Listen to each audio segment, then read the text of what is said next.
फतुहा विधानसभा के जनसुराज के प्रत्याशी राजू कुमार मुखिया ने अपना नॉमिनेशन करने के बाद गौरीचक में प्रेस कॉन्फ्रेंस की। इस दौरान उन्होंने पत्रकारों द्वारा पूछे गए सवालों को बारीकी से जवाब दिया और फतुहा की विभिन्न समस्याओं पर विस्तृत से प्रकाश डाला। उनके समर्थन में सैकड़ों लोग मौजूद थे। राजू मुखिया खुद ही अपने पंचायत के मुखिया हैं और लोगों की समस्याओं को भली भांत परिचित हैं और उन्हें फतुहा विधानसभा की अच्छी जानकारी भी। इसी को ले जनसुराज के सुप्रीमो प्रशांत किशोर ने उन्हें फतुहा विधानसभा से उम्मीदवार बनाया है। उन्होंने इस प्रेस कॉन्फ्रेंस में फतुहा के जल्ला, इलाहीबाग, बैरिया समेत फतुहा के पूर्ण अनुमंडल नहीं बनने के मुद्दे को जोर से उठाया और पत्रकारों के समक्ष अपनी बात बेबाकी से रखी। उनके साथ ही नेतागण भी फतुहा के समस्याओं पर विस्तृत जानकारी दी।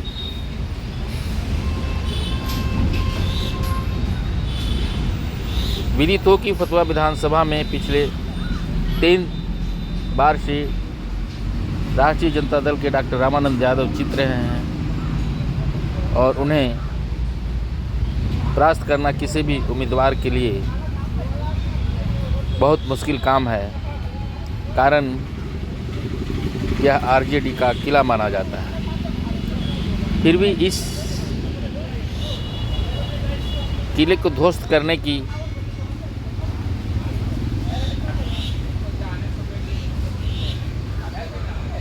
घोषणा करते हुए राजू मुखिया ने कहा कि मैं फतुहा के जनता के विभिन्न समस्याओं को जनता के समक्ष रखूँगा, जिसमें फतुहा प्रखंड का चंपाचक प्रखंड और सदर प्रखंड के विभिन्न मुद्दे शामिल हैं। उन्होंने फतुहा के पूर्ण अनुमंडल बनाने की वकालत जमकर की और जल्ला में जमे पानी के जमाव को भी निकालने की जवाबदेही हमें उपाय करने की बात कही और बोला अगर हम जीतते हैं तो इन समस्याओं को यथाशीघ्र निदान करने का प्रयास करेंगे। इसलिए मैं सभी यहाँ की जनता को नमस्कार करता हूँ, प्रणाम करता हूँ। पिछले कई सालों से जो है यहाँ के विधायक रामानंद यादव उनको चुनौती बड़ा कठिन होगा जो ना। राजू मुखिया के साथ जनसुराज के कई नेता और सैकड़ों कार्यकर्ता फतुहा विधानसभा में काम कर रहे हैं। यहाँ के लोगों की समस्या को अपने तरफ से, अपने समाज की तरफ से जितना बन रहा है सहयोग कर करके निपटारा करने का काम कर रहे हैं। और कठिनाई कोई चीज़ नहीं होता है, कोई चीज़ लेके नहीं आए, सब चीज़ यहीं बनता है, यहीं से उठता है, उत्पत्ति होता है, यहीं से विकास होगा और यहीं से बदलाव भी होगा। जनता जाग चुकी है, बदलाव की तरफ चल दी है। फतुहा विधानसभा में अभी क्या ऐसा मेजर समस्या है जिसको कि सुधार करना जरूरी है और आप आएंगे तो उसका निवारण करेंगे? देखिए, फतुहा विधानसभा में सबसे बड़ा मेजर समस्या है अभी हमारे यहाँ शिक्षा की समस्या बहुत ज़्यादा है, मतलब खराब हो चुका है, क्योंकि उसे सुधार करना एकदम बिल्कुल ज़रूरी है। दूसरी समस्या आज देखिए, पहाड़ी 0 माइल से लेकर बेलदारी चक या मसौरी तक के बीच में कहीं भी सरकारी एक हॉस्पिटल नहीं है। यहाँ मतलब सभी दिन, मतलब हमेशा 1 दिन 2 दिन 4 दिन पर एक्सीडेंट हो रही है और जिसके पास पैसा है तो आदमी किसी तरह अपना जान बचा ले रहा है। नहीं पैसा रहने के कारण लोग का मृत्यु ऐसे ही रोड पे हो जा रहा है। गाड़ी आने में समस्या हो रही है, गाड़ी से उनको हॉस्पिटल पहुंचाने में समस्या हो रही है। अगर निकट में हॉस्पिटल रहती तो ये समस्या नहीं थी। एक सरकारी हॉस्पिटल का ज़रूरत है, तो हम जैसे ही विधायक बनेंगे तो यहाँ पर हॉस्पिटल बनवाने का काम करेंगे। इस बीच में हॉस्पिटल बन के रहेगा, चाहे इसके लिए हमें जितना संघर्ष करना। क्या फतुहा विधानसभा में विकास हुआ है आपको लग रहा है? देखिए, फतुहा विधानसभा में विकास ये हुआ है कि आज तक हमारा फतुहा विधानसभा में अनुमंडल नहीं हो पाया। और क्या विकास देखिएगा, अब तक तो अनुमंडल हो जाना चाहिए था, लेकिन आज तक हम तो कभी नहीं देखे कि विधानसभा में कोई भी इस अनुमंडल का कोई मतलब जवाब भी उठाए होंगे कि यहाँ अनुमंडल बनना चाहिए, ये जरूरी कार्य है। और भी देखिए, जैसे अभी बाढ़ की स्थिति है, ये बाढ़ से आपको एकदम त्राहिमाम हो चुका था। यहाँ कम से कम 100 गाँव, आज हमारे यहाँ 350 बूथ हैं और 400 गांव हो जाते हैं, ज़्यादा ही है, 400 लगभग गांव हैं। लेकिन देखिए अभी जल्ला का जो स्थिति है, बैरिया इलाही पटना से महज निकट, मतलब आधा किलोमीटर की दूरी पर है बैरिया इलाही गाँव, और उधर कनौजी कछुआ। लेकिन वहाँ है कि आज हर घर में पानी, मतलब 3 फीट पानी घुस चुका था, रोड पर पानी चढ़ा हुआ था, आने जाने का एकदम बिल्कुल समस्या। सबसे बड़ी समस्या है जल निकासी फतुहा की समस्या, जल्ला की समस्या। आप कह रहे हैं विकास नहीं हुआ है, तो लगातार जनता राममान यादव को वोट हाँ सर, गौरी चक बाजार में राज्य मुखिया से सुनिए प्रांगण में फतुहा की समस्या। मतलब 70% महिला और 3% मतलब पुरुष लोग का जुटान है, तो महिला ही लोग ज़्यादा जुटान होती है। आज भी मेरा नॉमिनेशन था तो महिला लोग ये जो हम लोग का जो अभी गाइडलाइन है, गाइडलाइन से हट करके न हम लोग नॉमिनेशन का काम करेंगे, न प्रचार का काम करेंगे। जो भी गाइडलाइन उसी के अनुसार हमारे यहाँ पर खुद ब खुद इतना महिला जीते तो जाने के लिए तैयार कि चलेंगे हम आपके नॉमिनेशन में। लेकिन हम बोले कि नहीं, ये गाइडलाइन में है नहीं, जो 2 से 3 गाड़ी जाना, हम लोग 3 गाड़ी से ही जाते हैं। वो का जन समर्थन मिलना। जी जी, अच्छा, फतुहा विधानसभा की जनता है, कितना आपके साथ में देख ही रहे हैं सब लोग। आज नॉमिनेशन की गिनती के लिए बराबर सब जनता ही जनता है, लोग सब बताएंगे क्या लोग हम क्या बताएंगे। कोई बोलना चाहेंगे सर, कुछ बोलना चाहेंगे, बोलिए।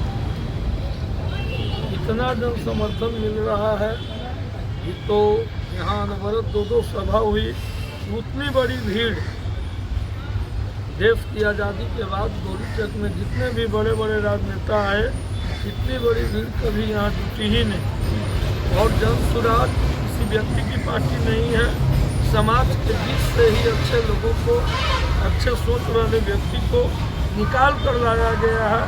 जैसे हीरा कोयला के बीच से निकाला जाता है, अच्छे लोगों को, अच्छे छवि के, अच्छे सोच के विचार वाले लोगों को निकाल कर जन सुराज लाई है। यह पार्टी जनता की न किसी व्यक्ति की।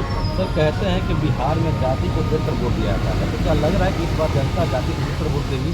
निश्चित रूप से आप देखिए कि जन सुराज पूरे बिहार में 243 सीट पर चुनाव लड़ रही है। 2 तरफ जो विगत 35 वर्षों से बिहार की राजनीति कर रहे थे, गठबंधन की राजनीति, आपस में न तो उनके बीच तालमेल बैठ पा रहा है, अनवरत प्रत्याशियों के बिंदु पर मतभेद। लेकिन जन सुराज में देखिए कि इतना बढ़िया सिस्टम है, जिस तरीके से बिहार को विकास के लिए व्यवस्था परिवर्तन की बात हो रही है, सत्ता परिवर्तन की सोच नहीं रखती है जन सुराज। हम लोग हार जीत की चिंता नहीं करते हैं, हम लोग विचार को लेकर चल रहे हैं। और ख़ास करके बिहार मेरा शिक्षा में इतना पिछड़ा है, क्या कहें। आज जो आप लोग जातिवाद की बात करते हैं,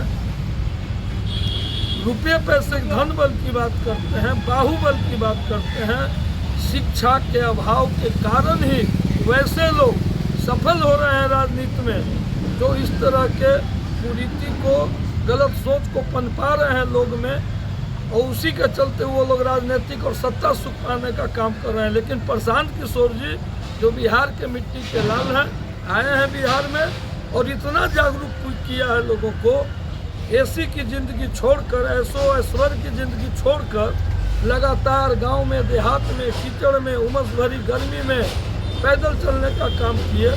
और इतना अच्छा तरीका से यहाँ प्रत्याशी चयन का जो मापदंड था, विगत 1 वर्षों से क्रियाकलाप आपकी देखी जा रही थी, सामाजिक स्वीकारता देखी जा रही थी, आपकी छवि देखी जा रही थी, आपके कर्म को प्रधानता दिया गया और सर्वे कराया गया थर्ड पार्टी, और आम जनता के निर्णय से ही राजू कुमार जी आज यहाँ के प्रत्याशी बने हैं, न कि उनके इर्द गिर्द रहने वाले कोई राजनेता या कोई ऐसे व्यक्ति के अनुशंसा और पैरवी के बदौलत उम्मीदवार उनका फतवा का उतरे हैं।